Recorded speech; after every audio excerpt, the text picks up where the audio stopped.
Bom dia, tudo bem? Começando mais um Morning Call da Blackbird, hoje dia 28 de abril. E na semana passada o Ibovespa ele fechou em alta de 3,9% em reais e 6,4% em dólares, atingindo um novo ponto de máxima no ano em seu melhor desempenho semanal desde novembro de 2023. Falando sobre o destaque positivo da semana foi Ipera, depois da divulgação ali dos resultados do primeiro trimestre. E na ponta negativa ficou a Azul, apresentando uma queda significativa depois de concluir seu processo de aumento de capital, com a captação ficando abaixo das expectativas do mercado. Falando sobre a renda fixa no comparativo semanal, os juros futuros encerraram com um forte fechamento ao longo da curva. E sobre os mercados globais, nesta segunda-feira, os futuros nos Estados Unidos eles operam estáveis, em torno de 0,1% negativo, em clima de expectativa antes da semana mais intensa da temporada de resultados. Mais de 180 empresas do S&P divulgam seus resultados, como por exemplo Amazon, Apple, Meta, Microsoft também. Tá? E o mercado ele também segue atento aos impactos das tarifas do Trump nas projeções das empresas, além da volatilidade provocada nas últimas semanas.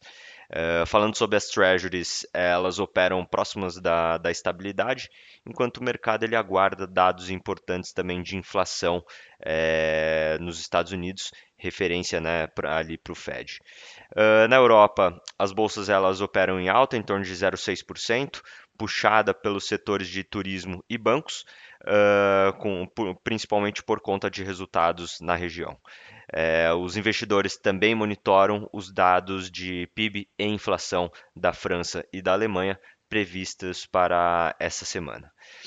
E falando sobre a Ásia, os mercados eles fecharam mistos em meio às promessas do governo chinês de intensificar o suporte à economia local e às negociações comerciais em andamento ali com os Estados Unidos. Falando sobre FIX, o índice de fundos imobiliários fechou a sexta-feira em alta de 0,76%, acumulando uma valorização de 1,73% na última semana, impulsionado pelo forte fechamento da curva de juros doméstica.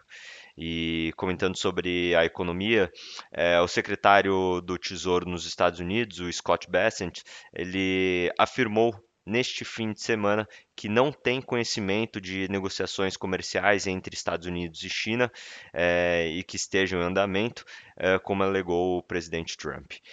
Nos últimos dias, a China isentou algumas importações dos Estados Unidos, como semicondutores, das suas tarifas de 125%. No entanto, o governo chinês também rejeitou as alegações do Trump de que os dois países haviam mantido negociações comerciais.